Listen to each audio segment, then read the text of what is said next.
नमस्कार। ये आकाशवाणी पटना है। अब आप अभिषेक दास से प्रादेशिक समाचार सुनिए। पहले मुख्य समाचार। नौकरी के बदले जमीन घोटाला मामले में गृह मंत्रालय ने रेलवे के 30 अधिकारियों और कर्मियों के खिलाफ मुकदमा चलाने की अनुमति दी। राज्य सरकार बेतिया राज की लगभग 8,000 करोड़ रुपए की 15,358 एकड़ जमीन अपने कब्जे में लेगी। विधानमंडल में विधेयक पारित। प्रदेश में पैक्स चुनाव के पहले चरण के तहत कुल 62% मतदान हुआ। दूसरे चरण के लिए आज शांतिपूर्ण माहौल में मतदान जारी। और बीपीएससी ने एकीकृत 69वीं संयुक्त प्रतियोगिता परीक्षा का अंतिम परिणाम जारी किया। मेधा सूची में सीतामढ़ी जिले के उज्जवल कुमार उपकर पहले स्थान पर। अब समाचार विस्तार से। नौकरी के बदले जमीन घोटाला मामले में गृह मंत्रालय ने रेलवे के 30 अधिकारियों और कर्मियों के खिलाफ मुकदमा चलाने की अनुमति दे दी है। दिल्ली की विशेष अदालत में सीबीआई ने मामले की सुनवाई के दौरान ये जानकारी दी। जांच एजेंसी ने कहा कि अभी एक अधिकारी के खिलाफ मुकदमा शुरू करने की अनुमति नहीं मिली है। गौरतलब है कि इस मामले में राजद अध्यक्ष और तत्कालीन रेल मंत्री लालू प्रसाद और पूर्व मुख्यमंत्री राबड़ी देवी समेत 15 आरोपियों के खिलाफ आरोप पत्र दायर किया जा चुका है। सीबीआई ने इस मामले में 78 लोगों को आरोपी बनाया है। मामले की अगली सुनवाई 23 दिसंबर को होगी। राज्य सरकार बेतिया राज की लगभग 8,000 करोड़ रुपए की 15,358 एकड़ जमीन को अपने कब्जे में लेगी। इससे संबंधित विधेयक कल विधानसभा और विधान परिषद ने पारित कर दिया। राजस्व और भूमि सुधार मंत्री डॉक्टर दिलीप कुमार जायसवाल ने संवाददाताओं से बातचीत में कहा कि विधेयक पारित होने से जमीन पर लगातार हो रहे अतिक्रमण को रोकने में मदद मिलेगी। बेतिया राज के संपत्ति को अंग्रेज के समय में जब अंतिम रानी से कोई बच्चा पैदा नहीं हुआ, इशू नहीं हुआ था, तो उस समय अंग्रेज ने कोर्ट ऑफ वार्स बना करके इस जमीन के बारे में उसको मालिकाना हक दिया था। लेकिन आए दिन अतिक्रमणकारी और जमीन माफिया विभिन्न जगह पर कोर्ट में मामले को ले जा करके और उस जमीन पर मालिकाना हक दिखा रहे थे। इसीलिए इसको विधान मंडल में कानून लाने की आवश्यकता पड़ी कि पूरे बिहार में और अन्य राज्यों में भी अगर कोई कोर्ट में भी केस है तो आज के बाद वो समाप्त माना जाएगा और इस जमीन का पूरा मालिकाना हक 15,200 एकड़ के आसपास जो जमीन है, इसका मालिकाना हक बिहार सरकार में निहित हो जाएगा। गौरतलब है कि पूर्वी चंपारण, पश्चिमी चंपारण, सीतामढ़ी, सारण, सिवान, गोपालगंज और पटना के अलावा उत्तर प्रदेश के कई जिलों में बेतिया राज की जमीन है। समाज कल्याण मंत्री मदन सहनी ने कहा है कि राज्य के 29 जिलों में लिंगानुपात में गिरावट दर्ज की गई है।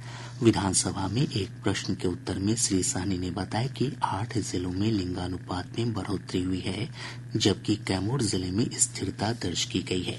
उन्होंने बताया कि पूर्वी चंपारण जिले में लिंगानुपात 908 से घटकर 870 और गया जिले में 917 से घटकर 870 हो गई है। शिक्षा मंत्री सुनील कुमार ने कहा है कि सरकार वित्त रहित अनुदानित शिक्षण संस्थानों के शिक्षकों और शिक्षकेतर कर्मियों को वेतन देने पर विचार करेगी। विधान परिषद में एक गैर सरकारी संकल्प प्रस्ताव पर शिक्षा मंत्री ने कहा कि ऐसे शिक्षण संस्थानों को अनुदान मद में दी जाने वाली राशि और वेतन पर खर्च होने वाली अनुमानित राशि का आकलन करवाया जाएगा। वहीं एक अन्य प्रश्न के उत्तर में शिक्षा मंत्री ने कहा कि सरकार स्कूलों में होने वाली मासिक परीक्षा की व्यावहारिकता की समीक्षा करवाएगी। ग्रामीण विकास मंत्री श्रवण कुमार ने कहा है कि शराबबंदी लागू होने के बाद से अब तक राज्य में जहरीली शराब पीने से 156 लोगों की मौत हुई है। विधानसभा में एक प्रश्न के उत्तर में श्री कुमार ने कहा कि मृतकों के आश्रितों और परिजनों को 4-4 लाख रुपए की दर से सहायता राशि का भुगतान किया गया है। उन्होंने कहा कि शराबबंदी लागू होने के बाद से कानून के तहत 8,76,740 केस दर्ज किए गए हैं। स्वास्थ्य मंत्री मंगल पांडे ने कहा है कि उनके विभाग में 17,000 से अधिक पदों पर नियुक्ति की प्रक्रिया जल्द शुरू होगी। विधान परिषद में एक गैर सरकारी संकल्प का जवाब देते हुए उन्होंने कहा कि इसमें सबसे अधिक 3,323 पद विशेषज्ञ चिकित्सा पदाधिकारियों के हैं। श्री पांडे ने बताया कि सामान्य चिकित्सा पदाधिकारी, दंत चिकित्सक, फार्मासिस्ट, ईसीजी टेक्नीशियन और शल्य कक्ष सहायक समेत अन्य पदों पर नियुक्ति के लिए तकनीकी सेवा आयोग को अधियाचना भेजी जा चुकी है। ऊर्जा मंत्री विजेंद्र प्रसाद यादव ने कहा है कि स्मार्ट प्रीपेड मीटर में किसी तरह की तकनीकी खामी नहीं है और यह ऊर्जा उपभोग के आधार पर संचालित होता है। विधान परिषद में एक प्रश्न का उत्तर देते हुए श्री यादव ने कहा कि राज्य में अब तक 52 लाख से अधिक स्मार्ट मीटर लगाए जा चुके हैं। उन्होंने कहा कि चालू वित्तीय वर्ष में बिजली उपभोक्ताओं को 15,343 करोड़ रुपए का अनुदान दिया जाना है। ऊर्जा मंत्री ने स्पष्ट किया कि सरकार के पास मुफ्त बिजली देने की कोई योजना विचाराधीन नहीं है। प्रदेश के कारोबारियों को 3 वर्षों के लिए जीएसटी में ब्याज और जुर्माने से राहत मिलेगी। विधानसभा ने कल इस संबंध में पेश बिहार माल और सेवा कर द्वितीय संशोधन विधेयक को पारित कर दिया। उप मुख्यमंत्री सह वित्त मंत्री सम्राट चौधरी ने कहा कि योजना का लाभ लेने के लिए व्यापारियों को पहले देय कर का भुगतान करना अनिवार्य होगा। प्रदेश में अब अंत्योदय अन्न योजना के तहत लाभुकों को 35 किलो अनाज में 14 किलो गेहूं और 21 किलो चावल मिलेगा। इससे पहले इस योजना के तहत 7 किलो गेहूं और 28 किलो चावल मिलता था। खाद्य और उपभोक्ता संरक्षण विभाग ने केंद्र सरकार के दिशा निर्देश पर राशन में गेहूं की मात्रा बढ़ाई है। प्रादेशिक समाचार आप आकाशवाणी पटना से सुन रहे हैं। ताज़ा समाचारों के लिए आप हमारे x handle AIR News_ Patna पर जा सकते हैं। प्रदेश में पैक्स चुनाव के पहले चरण के तहत कुल 62% मतदान हुआ। बिहार राज्य निर्वाचन प्राधिकार के सचिव पुरुषोत्तम पासवान ने बताया कि पहले चरण के तहत 1,550 पैक्स के लिए मतदान हुआ। उन्होंने बताया कि कल ही कई पैक्स के लिए मतों की गिनती पूरी कर ली गई। वहीं आज भी मतगणना हो रही है। 169 पैक्स में निर्विरोध प्रतिनिधि चुने गए हैं। श्री पासवान ने बताया कि दूसरे चरण के लिए आज 753 पैक्स में शांतिपूर्ण माहौल में मतदान जारी है। उन्होंने बताया कि मतदान को लेकर सुरक्षा के व्यापक प्रबंध किए गए हैं। बिहार लोक सेवा आयोग BPSC ने एकीकृत 69वीं संयुक्त प्रतियोगिता परीक्षा का अंतिम परिणाम जारी कर दिया है। इसमें 470 अभ्यर्थियों को सफलता मिली है। सीतामढ़ी जिले के उज्जवल कुमार उपकर टॉपर बने हैं। उज्जवल ने इस सफलता का श्रेय अपने माता पिता को दिया। जैसा कि हर एस्पिरेंट का सपना होता है, 69 BPSC में मेरी रैंक 1 आई है और मुझे बिहार पुलिस सर्विसेज मिला है, जो मतलब एक तरह से ड्रीम कम ट्रू है। और PDF में नाम आना ही बहुत बड़ी बात होती है, लोगों का सपना होता है। मुझे पता था, मुझे ये विश्वास था कि मेरा रिजल्ट होगा, लेकिन ये नहीं पता था कि मेरा रैंक 1 आएगा। मेधा सूची में गया के सर्वेश कुमार दूसरे और उत्तर प्रदेश के देवरिया के शिवम तिवारी ने तीसरा स्थान प्राप्त किया है। टॉप 10 में मात्र एक महिला अभ्यर्थी औरंगाबाद की क्रांति कुमारी शामिल हैं, जिन्होंने 6ठा स्थान हासिल किया है।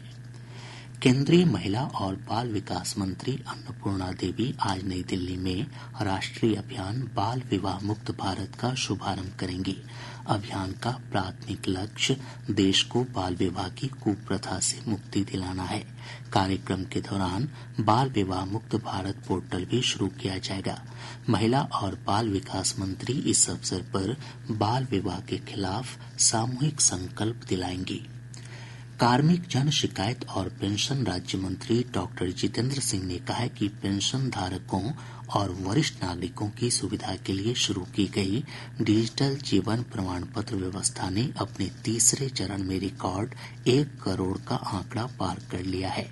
उन्होंने कहा कि यह अभियान प्रधानमंत्री नरेंद्र मोदी के विजन के अनुरूप वरिष्ठ नागरिकों का जीवन आसान बनाएगा। डिजिटल लाइफ सर्टिफिकेट अभियान का तीसरा चरण इस महीने की 1 तारीख से देश के 800 शहरों और कस्बों में चलाया जा रहा है। इसके तहत 25 नवंबर तक 1900 से अधिक शिविर लगाए जा चुके हैं। केंद्रीय मत्स्य पालन, पशुपालन और डेयरी मंत्री राजीव रंजन सिंह ने कहा है कि सरकार 2030 तक देश में पशुओं को खुरपका और मुंहपका रोग से मुक्त करने की दिशा में काम कर रही है। नई दिल्ली में राष्ट्रीय दुग्ध दिवस समारोह में उन्होंने कहा कि भारत दुनिया में दूध का सबसे बड़ा उत्पादक है। उन्होंने कहा कि देश में डेयरी क्षेत्र को नियोजित करने की आवश्यकता है। श्री सिंह ने कहा कि देश को दुग्ध निर्यातक बनाने के लिए ग्रामीण अर्थव्यवस्था को मजबूत करना होगा।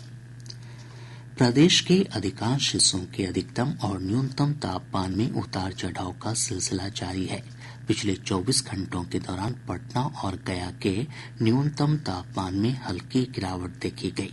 वहीं 22 शहरों के न्यूनतम तापमान में बढ़ोतरी दर्ज की गई है। मौसम विज्ञान केंद्र पटना के वैज्ञानिक कुमार गौरव ने बताया कि अगले 2 दिनों तक तापमान में किसी विशेष परिवर्तन की संभावना नहीं है। मौसम विश्लेषण के अनुसार अगले 2 दिनों में राज्य के मौसम में कोई विशेष परिवर्तन नहीं होने की संभावना है। उत्तर बिहार के क्षेत्रों में सुबह के समय मध्यम स्तर का कुहासा एवं शेष भागों में सुबह के समय स्मॉग धुंध छाए रहने का पूर्वानुमान है। दिन एवं रात का तापमान अपने सामान्य रेंज में ही बने रहने का पूर्वानुमान है। खान और भूतत्व विभाग ने सारण जिले में पदस्थापित 2 खान निरीक्षक लाल बिहारी प्रसाद और अंजनी कुमार को बालू माफिया से सांठगांठ रखने और सरकार को राजस्व क्षति पहुंचाने के आरोप में निलंबित कर दिया है। उत्तर प्रदेश के ग्रेटर नोएडा स्थित सोफा बनाने की एक फैक्ट्री में आग लगने से बिहार के 3 कर्मचारियों की झुलसकर मौत हो गई। मृतकों में 2 कटिहार और 1 अररिया के रहने वाले थे। अब पटना से प्रकाशित प्रमुख समाचार पत्रों की सुर्खियां। आज के सभी समाचार पत्रों ने अलग अलग खबरों को प्रमुखता से प्रकाशित किया है। हिन्दुस्तान की सुर्खी है, नौकरी के बदले जमीन घोटाला मामले में रेलवे के 3 अफसरों और कर्मियों पर भी चलेगा केस। दैनिक जागरण ने लिखा है, बेतिया राज की 8,000 करोड़ रुपए की संपत्ति को कब्जे में लेगी राज्य सरकार। प्रभात खबर लिखता है, बीपीएससी सीतामढ़ी के उज्जवल बने टॉपर, 470 अभ्यर्थी सफल। दैनिक भास्कर ने लिखा है, बांग्लादेश में हिंदुओं पर अत्याचार बढ़ा, भारत ने कहा नेता जेल में ठूंसे जा रहे, हमलावर बेखौफ। राष्ट्रीय सहारा के शब्द हैं, 1 से अधिक पैन नहीं रख पाएंगे करदाता। आज अखबार की सुर्खी है, उच्चतम न्यायालय ने खारिज की बैलेट पेपर से चुनाव कराने से जुड़ी याचिका। और अब अंत में मुख्य समाचार एक बार फिर। नौकरी के बदले जमीन घोटाला मामले में गृह मंत्रालय ने रेलवे के 30 अधिकारियों और कर्मियों के खिलाफ मुकदमा चलाने की अनुमति दी। राज्य सरकार बेतिया राज की लगभग 8,000 करोड़ रुपए की 15,358 एकड़ जमीन अपने कब्जे में लेगी। विधानमंडल में विधेयक पारित। प्रदेश में पैक्स चुनाव के पहले चरण के तहत कुल 62% मतदान हुआ। दूसरे चरण के लिए आज शांतिपूर्ण माहौल में मतदान जारी। और बीपीएससी ने एकीकृत 69वीं संयुक्त प्रतियोगिता परीक्षा का अंतिम परिणाम जारी किया। मेधा सूची में सीतामढ़ी जिले के उज्जवल कुमार उपकर पहले स्थान पर। इसके साथ ही आकाशवाणी पटना से प्रसारित प्रादेशिक समाचार का ये अंक समाप्त हुआ।